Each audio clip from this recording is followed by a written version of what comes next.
Grabe yung lakas ng ulan sa amin, no? Biglang bagsak. Ilang buwan nang di umuulan, tapos bigla na lang ganyan. Kanina, alam nyo guys, nagwalis ako sa labas namin. Nung inayos ko yung basurahan para sana kinabukasan, susunugin ko. Eh bigla naman humangin ng humangin guys. Tinan mo naman yung mga dahon, halos isang way sila. Oh. Tapos yung papaya namin guys, kung nakikita nyo, natumba na totally.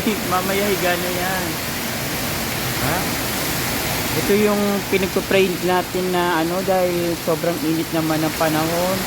Eh talagang maalinsangan at talaga namang nakakairita, no? Tapos sa taas nagsampay pa ako ng mga damit dahil naglaba ako niya. So imagine ko matutuyo agad. Eh dahil umulan, hindi tayo makakapagpatay ng damit, pero okay lang yan guys.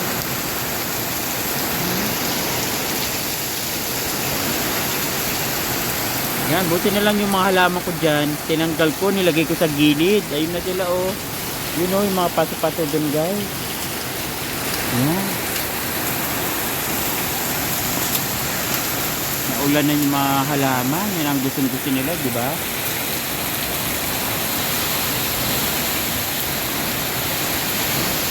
Sige pa rin ang malakas na hangin habang umuulan.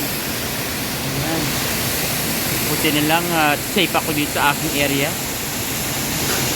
Ayan. Yun o, ang mga dahon parang mapuputo.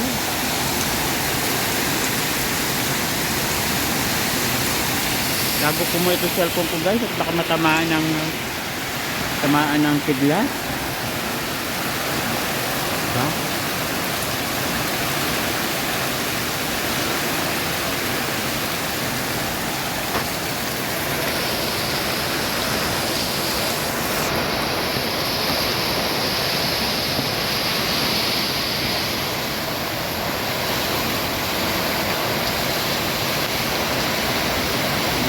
Halaman guys.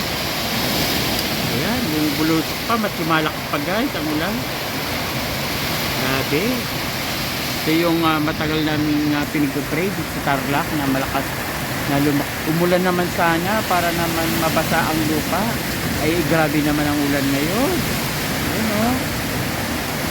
Halos ay nagkakalapagan na sa bubong guys. Woo! Ayan na po, ang napakalakas na ulan. Kaya sinarado ko muna guys. Guys, nagliliparan na yung mga dahon. Tapos ayun po, lakas ng ulan. Alam nyo guys, yung mga kumakalabog sa taas sa yero namin, mga puno ng mangga. Yun narinig ko.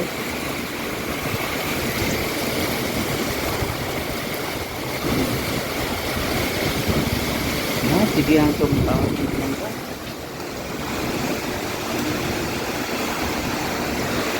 Ay, pamangkin ko, oh, bayad na to.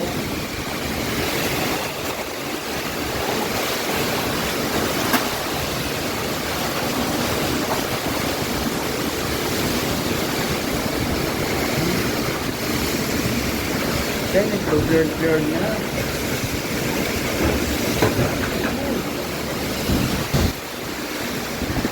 Yan, pumapasok ng hangin. Ito yung nagpapagyo guys, naglalaka ko ng ano. Lock natin guys. Pumapasok yung tubig. Malakas pa rin ang hindi ko alam guys kung pag ito. Yan guys, tingnan natin yung kapaligiran. Yan o, mangga. Pulot tayo ng mangga guys.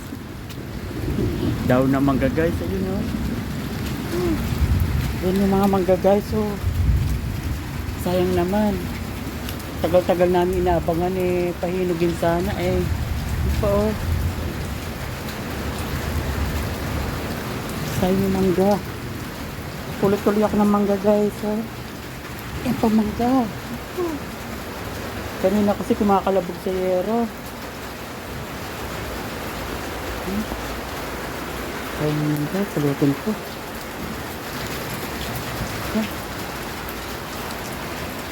Kumukulog kidlat.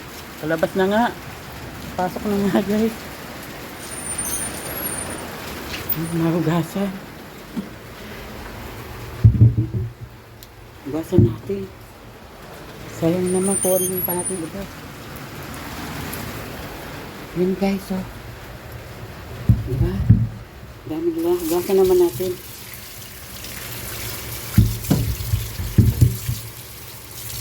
Para matanggal na yung puti. Kaya magalala, meron pa dun guys.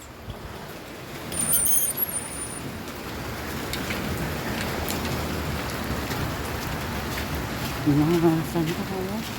Mahalo.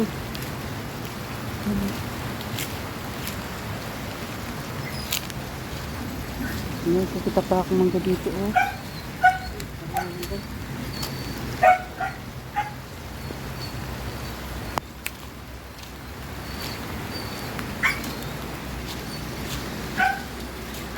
Dahil ginagabi na guys, bukas na ako mamumulot ng mangga. Kasi tingin ko na sa ibang lugar sila bumagsak. Hindi pa na yung gulong-gulong kanina, oh. Ano nga ba sinasabi ko guys? Makapulot muna. Ay, sayang.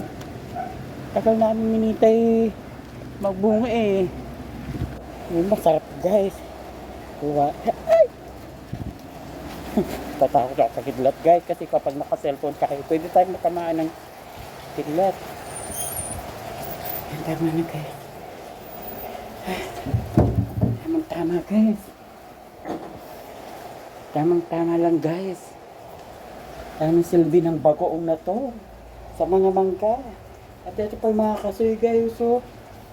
Pinulit ko na rin. Ang mangga. May kakainin tayo ngayon. Salamat po sa grasya. Ayan guys. Lalakas ng bagyo ba naman at hangin. Bigla na lang umulan sa amin ay nagkabulabog sa yero. Kala ko naman kung anong mga bato na tumatama sa yero. Ito pala yung mga nahulog na at gumagulong. Narinig ko pa nga gumugulong sa yero ko. Pinulit ko nga guys. Kaya lang nakakatakot kasi kumikidlat pa sa labas at baka matamaan itong ating mga cellphone. Siyempre yung mga kasoy naghulugan din sa lakas ng hangin guys. So, hindi naman diba? Minsan dumarating yung grasya. Salamat po sa Diyos sa mga grasyang natatanggal. Sakto guys, meron akong bagoong dito para sa mangga. Yan o, terno. So, ano pa dapat natin gawin sa manggang ito kundi balatan para hindi naman masira. Again guys, thank you for watching. Guys, dahil malakas ang hangin guys at nagkahulog-hulog ang mga mangga, mga bunga mangga sa aming puno. At akala ko naman kung ano yung mga naririnig kong kalabog dito, gulong dito, gulong doon. Eto na pala mga nahulog ang mga mangga naming pinapalaki sana at pahinugin, no? Wala tayong choice dahil lang sa lakas ng ulan, biglang bagsak ba naman ang ulan, bumagsak ang dapat bumagsak. At syempre dahil meron tayong bagoong na nakaready dito sa bahay, ginisa pa yan. Naku, tsak na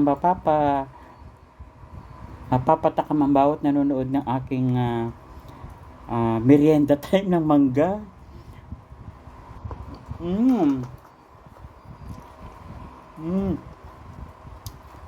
Maasim-asim yung mangga guys. Kasi ang tawag sa amin sa manggang to, manggang kalabaw. Ito yung mga manggang lumalaki masyado. Ngayon guys, see you on my next video. Hanggang sa muli guys.